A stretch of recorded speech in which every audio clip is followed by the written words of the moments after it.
दोस्तों एक बार फिर स्वागत है आप सभी का हमारे चैनल पर। और इस वीडियो में हम बात करने वाले हैं डिब्रूगढ़ यूनिवर्सिटी। डिब्रूगढ़ असम में पड़ता है, ऑब्वियसली बात है, और स्टेट यूनिवर्सिटी है, वहाँ की अच्छी खासी पुरानी यूनिवर्सिटी है। तो अगर असम से आप बिलोंग कर रहे हैं या चाह रहे हैं वहाँ जाके पढ़ाई करना, नॉर्थ ईस्ट से बिलोंग करते हैं, तो ये आपके लिए एक अच्छा ऑप्शन हो सकता है। डिब्रूगढ़ बेसिकली पेट्रोलियम के लिए जाना जाता है और सारी चीज़ें हैं, लेकिन हाँ एक अच्छा ऑप्शन आपको यहाँ पर मिल सकता है। और ये कितना आपके लिए वर्थ इट होगा या नहीं, ये सारी चीज़ें आपको इस वीडियो के आखिर में पता चल जाएंगी और फैसला आपका होगा।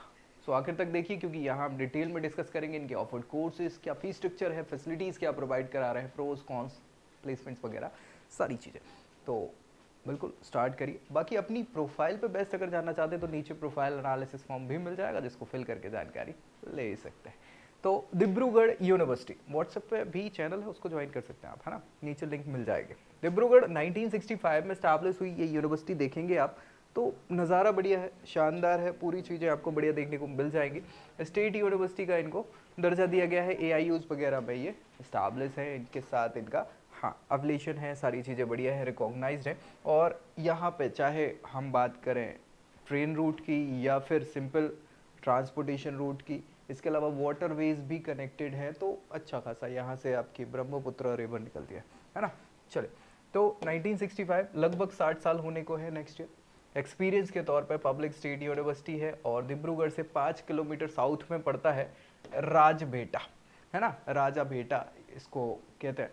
यहाँ पे ये एक्चुअली इस्टेब्लिश हुआ है, UGC AIUSU के इनके एफिलिएशन है और नेक के द्वारा B++ एक्रेडिट किया हुआ है। NIRF में 101 से 150 रैंक के अंतर्गत आते हैं। AICT, NCT, NIRF, PCI का, इसके अलावा ISO और 9001, 15001 ये सर्टिफिकेशन भी है इनकी क्वालिटी के।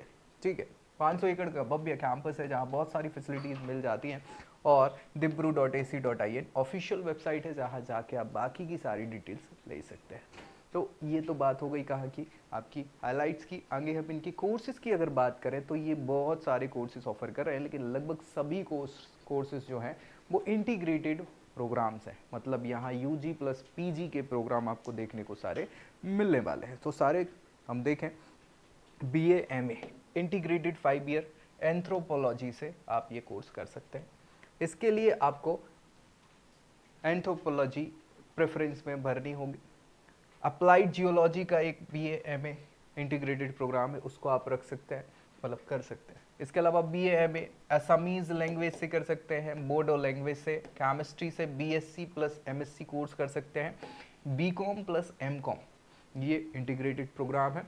इसके अलावा BA economics BA plus MA course है इंटीग्रेटेड, और BA और MA इंग्लिश से भी आप कर सकते हैं। इसके अलावा कुछ कोर्सेज और हैं जो ये इंटीग्रेटेड प्रोग्राम के तौर पर BA प्लस MA हिस्ट्री से, लाइफ साइंसेज से आप BSc MSc जूलॉजी कर सकते हैं, जूलॉजी से। इसके अलावा बॉटनी से भी ये BSc प्लस MSc आप कर सकते हैं। मैथमेटिक्स से आप MSc कर सकते हैं, BSc प्लस MSc। इसके अलावा फिजिक्स हो जाता है BSc MSc program. Political science BA MA program है। सोशियोलॉजी का ये प्रोग्राम BA MA का है, और स्टैट से आप BSc कर सकते हैं, BSc plus MSc।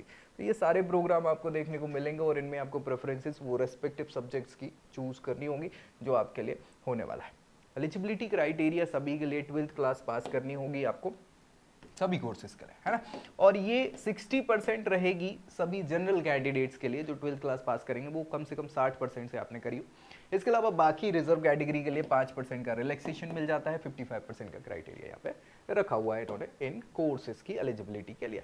Seats matrix की बात कर ले तो ये सीट मैट्रिक्स आप देखेंगे लगभग 60 सीटें आपको इन कोर्सेज की देखने को मिलेंगी, जिसमें 10% EWS सीट है, 6 सीट्स मतलब, और एंडोनमेंट सीट भी लगभग 6 है, 10% के आसपास की वो सीट्स आपको देखने को मिलेगी। फीस स्ट्रक्चर की बात करें तो एक सेमेस्टर का लगभग 16,000 रुपया फीस स्ट्रक्चर यहाँ पे इन कोर्सेज का आपको देखने को मिलेगा। तो रेस्पेक्टिव ये कोर्सेज जो है वो 5 ईयर्स के प्रोग्राम है और 10 सेमेस्टर के रहेंगे, तो 16,000 इंटू 10 कर देंगे तो 1,60,000 करीब आपका फीस स्ट्रक्चर इन कोर्सेज का हो जाएगा, जो बहुत ज़्यादा नहीं हम बोल सकते।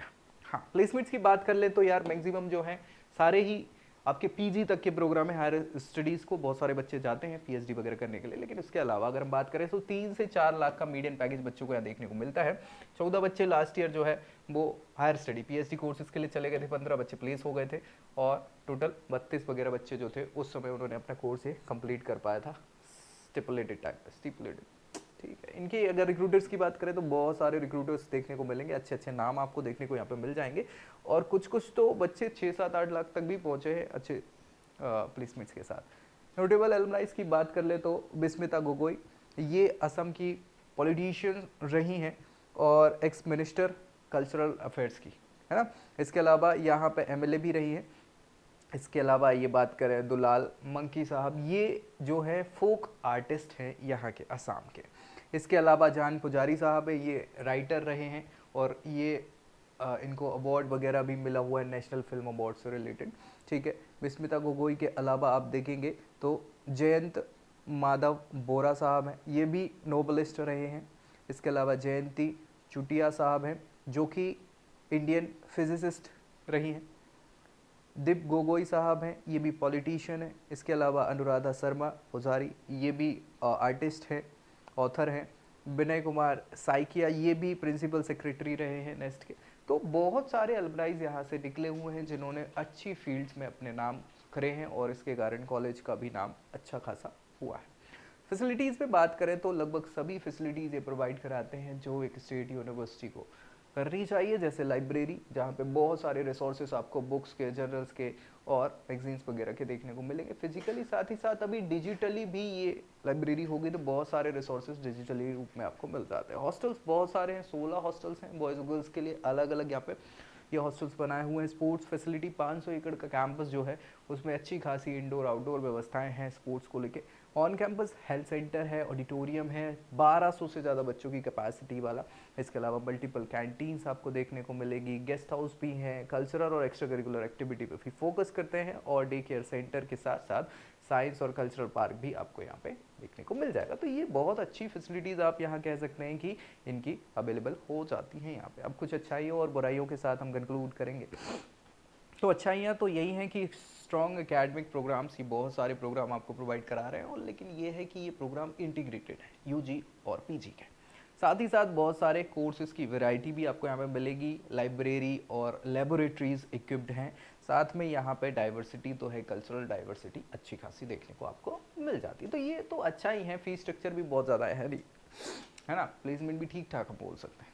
कमियों की बात करें तो यहाँ पे प्लेसमेंट्स की अपॉर्चुनिटी कम है, क्योंकि आप देखेंगे कि यार कोर्सेज की वैरायटी है उस हिसाब से प्लेसमेंट्स की वैरायटी नहीं है। अच्छे खासे प्लेसमेंट सभी बच्चों को नहीं हो रहे हैं, बहुत सारे बच्चे पीएचडी प्रेफर कर रहे हैं, कुछ बच्चे यहाँ पे रह जा रहे हैं जिनका प्लेसमेंट नहीं हो पा रहा है। लोकेशन की आप बात करें तो डिब्रूगढ़, अब देखो है तो ठीक ठाक सिटी लेकिन बहुत ही मेन सिटी के तौर पे इसको हम नहीं बोल सकते आसाम में। इसके अलावा मेंटेनेंस के इशू आपको देखने को मिल ही जाते हैं इंफ्रास्ट्रक्चर में और बहुत सारी एक्स्ट्रा करिकुलर एक्टिविटी जो ये दावे करते हैं उतनी होती नहीं है, बहुत ही लिमिटेड है एक्स्ट्रा करिकुलर एक्टिविटी, जिससे ओवरऑल डेवलपमेंट की जो बात है वो धरी की धरी रह जाती है। तो ये कुछ कमियां हैं जिनको नज़रअंदाज हम नहीं कर सकते, बाकी कोई ऐसी ज़्यादा दिक्कत परेशानियां नहीं है। तो अगर आप देख रहे हैं, टारगेट कर रहे हैं तो फैसला फिर आपका ही होगा, आपके लिए कितना बेस्ट होगा नहीं होगा ये आप बताएंगे। दोस्तों में शेयर करना है, चैनल सब्सक्राइब करना है, कुछ डाउट बचता है तो कमेंट करना है। इसी के साथ मिलेंगे नेक्स्ट वीडियो में, तब तक के लिए जय। I hope you like this video. For more such videos, keep watching our channel and do not forget to like, share and subscribe.